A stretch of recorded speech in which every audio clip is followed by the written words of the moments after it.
Hello everyone, welcome to my YouTube channel farmer researcher. So आज है day 45 daily farm MCQ dose series का, जिसमें हम daily के 20 एमसीक्यू क्वेश्चन सॉल्व करते हैं, जो कि different previous year question papers and reference book से लिए जाते हैं एंड सभी फार्मर से रिलेटेड एग्जाम्स के लिए इंपॉर्टेंट होते हैं। तो चलिए स्टार्ट करते हैं आज के पहले क्वेश्चन से। पहला क्वेश्चन है, Parkinsonian symptoms and tardive dyskinesia are cause by blockade dopamine in. जो आपका Parkinsonian symptoms and tardive dyskinesia conditions रहती हैं, ये आपकी डोपामाइन की ब्लॉकेज की वजह से होती है। एंड ये डोपामाइन कहाँ पे ब्लॉक होता है?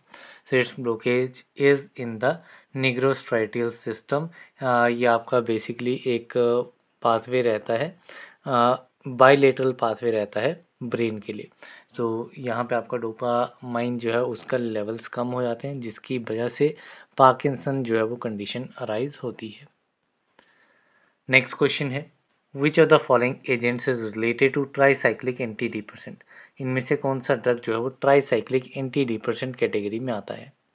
यहाँ पे आपका ट्रिप्टलिन वाला जो ड्रग है, एमीट्रिप्टलिन, ये आपका जो है वो ट्राईसाइक्लिक एंटी डिप्रेसेंट कैटेगरी में आता है। तो यहाँ पे ऑप्शन बी इज करेक्ट।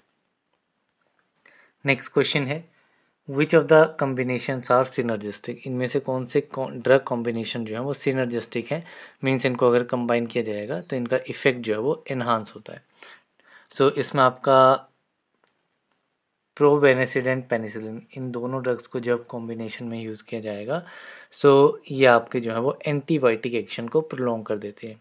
ठीक है, प्रोबेनिसिड जो है ये आपका पेनिसिलिन का जो एंटीबायोटिक एक्शन होगा उसको प्रोलॉन्ग कर देगा। तो यहाँ पे आपका ऑप्शन सी जो है वो करेक्ट आंसर है। वहीं पे अगर मैं पेनिसिलिन एंड अमाइनो ग्लाइकोसाइड को साथ में दूंगा तो इसका एक्शन जो है वो एंटागोनिस्टिक एक्शन रहता है। ये ड्रग जो है वो आपका एंटागोनाइज कर देगा दूसरे ड्रग के एक्शन को।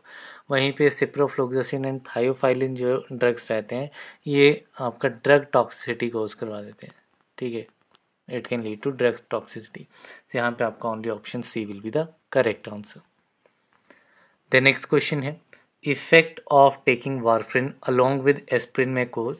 अगर वारफ्रिन को यूज़ किया जाएगा अलोंग विद एस्पिरिन तो उसमें क्या इफेक्ट जो है वो रहेगा? ठीक है, तो इस केस में आपका ब्लीडिंग जो है वो इंक्रीज हो जाएगी। इंक्रीज्ड ब्लीडिंग विल बी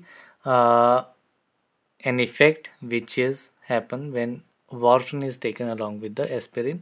यहाँ पे option C is correct.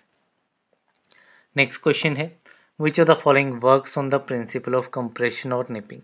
Compression and nipping के प्रिंसिपल पे कौन सा मिल जो है वो वर्क करती है? This mill is roller mill. यहाँ पे आपका option C will be the correct answer. Then next question है, the process of grinding a substance to a very fine powder is called। किसी भी सब्सटेंस को ग्राइंड करने का एक प्रोसेस है जिसमें आपको जो पाउडर है वो वेरी फाइन कैटेगरी का मिलेगा। This process is known as trituration. यहाँ पे आपका option D will be the correct answer. Then जो आपका ट्राइचुरेशन प्रोसेस रहता है इसमें आपका बेसिकली पेस्टल एंड मोर्टार का यूज़ किया जाता है। देन नेक्स्ट क्वेश्चन है, aerosol containers must be able to withstand pressure as high up to. जो आपके एरोजोल कंटेनर्स रहते हैं उनकी प्रॉपर्टी क्या रहती है, उनका कितना प्रेशर विथस्टैंड करने के लिए एबल रहते हैं? They can withstand pressure as high up to 140 to 180 per square inch gauge, that is PSIG। यहाँ पे आपका option A will be the correct answer. Next question है, anti-acetylcholine receptor antibody is used as a disease specific marker for the diagnosis of the following। जो आपका anti acetylcholine receptor antibody है वो आपकी use की जाती है किसके लिए? डिजीज स्पेसिफिक मार्कर की तरह यूज़ की जाती है for the diagnosis of which condition? It is use for the diagnosis of myasthenia gravis. यहाँ पे आपका option A will be the correct answer. Then next question है, catgut is made from the intestine of. Catgut जो है वो किसके intestine से बनी होती है? Catgut is made up of the intestine of sheep. यहाँ पे option C is correct. Next question है, the minimum qualification required to start a community pharmacy. Community pharmacy को स्टार्ट करने के लिए मिनिमम क्वालिफिकेशंस कितनी रिक्वायर्ड रहती हैं? तो इसके लिए मिनिमम क्वालिफिकेशन रहती हैं डी फार्म। सो यहाँ पे आपका option A is the correct answer. Then next question है which of the following is a type of oral route used for drug administration. So drug administration के लिए इनमें से कौन सा एक ओरल रूट ऑफ एडमिनिस्ट्रेशन है। सो इंट्रामस्कुलर ये आपका पेरेंटल में आता है, इंट्रामेडुलरी सबक्यूटेनियस ये आपके पेरेंटल में आते हैं, सबलिंगुअल जो है ये आपका जो है वो ऑरली दिया जाता है। इसमें आपका जीभ के नीचे जो है वो ड्रग को सबलिंगुअली प्लेस किया जाता है एंड ड्रग जो है वहाँ से अब्जॉर्ब होता है। तो यहाँ पे आपका option B will be the correct answer. Then next question है which of the given options is true about the use of diuretics. Diuretics के यूज़ के साथ इनमें से कौन सी स्टेटमेंट जो है वो ट्रू है। सो फर्स्ट स्टेटमेंट है increase the rate of urine formation by the kidneys. So kidneys के थ्रू जो है वो यूरिन फॉर्मेशन का रेट जो है वो बढ़ जाएगा, तो ये स्टेटमेंट इसमें करेक्ट है। दूसरी स्टेटमेंट दी गई है decrease the amount of sodium and increase the amount of water in urine. So इसमें आपका जो नेट लॉस होता है सोडियम का एंड वाटर का यूरिन में, ठीक है। वाटर भी आपका हाई अमाउंट में लॉस होता है एंड सोडियम जो है इसका भी लॉस जो है वो डायरेटिक ड्रग्स के यूज़ के साथ देखा जाता है। तो इसमें एक का इंक्रीज एक का डिक्रीज नहीं होता, दोनों ही आपके डिक्रीज होंगे।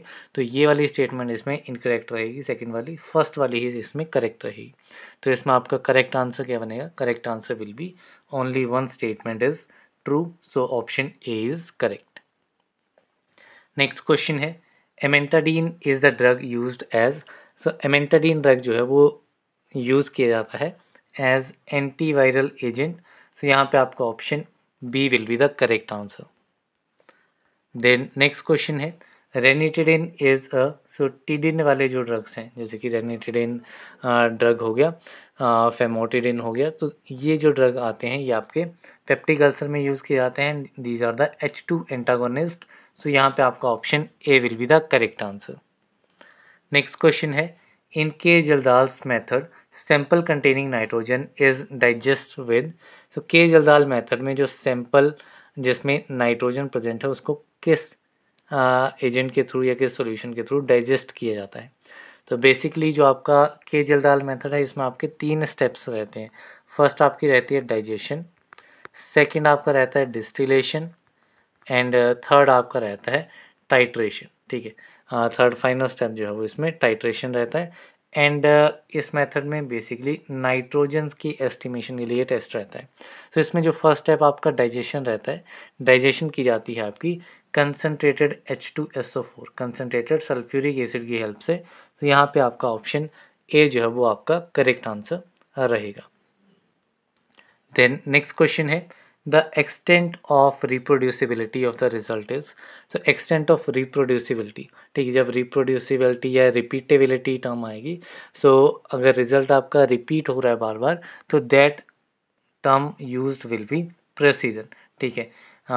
जैसे अगर आपका वैल्यू आप बार बार एक्सपेरिमेंट कर रहे हैं तो बार बार आपका 9 आ रहा है, कभी 8.9 आ रहा है, कभी 9.1 आ रहा है, फिर 9 आ रहा है, तो उस केस में क्या रहेगा, उस केस में आपका प्रेसिजन जो है वो कंडीशन रहती है।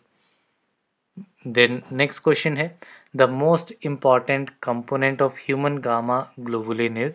तो ह्यूमन गामा ग्लोबुलिन का मोस्ट इम्पॉर्टेंट कंपोनेंट कौन सा है। सो ह्यूमन गामा ग्लोबुलिन का मोस्ट इम्पॉर्टेंट कंपोनेंट है इम्यूनोग्लोबुलिन जी। सो यहाँ पे आपका option A will be the correct answer, it is IgG। Next question है which one of these is a hypotensive drug. इनमें से कौन सा एक हाइपोटेंसिव ड्रग है। तो हाइपोटेंसिव ड्रग आपका जो है वो रोवोल्फिया रहता है, मीन्स ये आपका एंटी हाइपरटेंसिव एजेंट की तरह यूज़ किया जाता है। एंटी हाइपरटेंसिव मीन्स हाइपरटेंशन में यूज़ किया जाता है, जो कि ये आपका हाइपोटेंसिव इफेक्ट प्रोड्यूस करता है, मीन्स आपका जो ब्लड प्रेशर है उसको लो लेकर के आता है। देन नेक्स्ट क्वेश्चन है aqueous humour is produced in. Aqueous humour जो है वो कहाँ पे प्रोड्यूस होता है, ठीक है। आइस में आपका एक्वस ह्यूमर रहता है एंड आइस की जो सिलेरी बॉडीज रहती हैं, ठीक है, वहाँ पे आपका एक्वस ह्यूमर जो है वो प्रोड्यूस होता है। तो यहाँ पे आपका option D will be the correct answer. Then next question है Apgar score includes assessment of. So Apgar score में किस चीज़ की असेसमेंट की जाती है?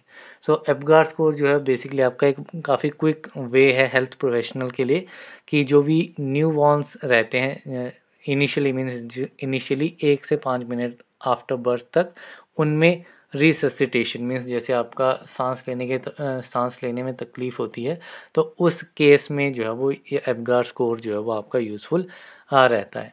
ठीक है, तो इसमें आपका क्या कंडीशन रहती है कि इस चीज़ की असेसमेंट की जाती है, तो रिफ्लक्स, ग्रैस्प एंड पल्स की असेसमेंट जो है वो इस सब में की जाती है।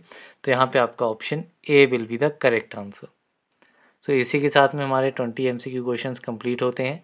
तो that's all for this video. मिलते हैं अगली वीडियो में, तब तक के लिए थैंक यू वेरी मच।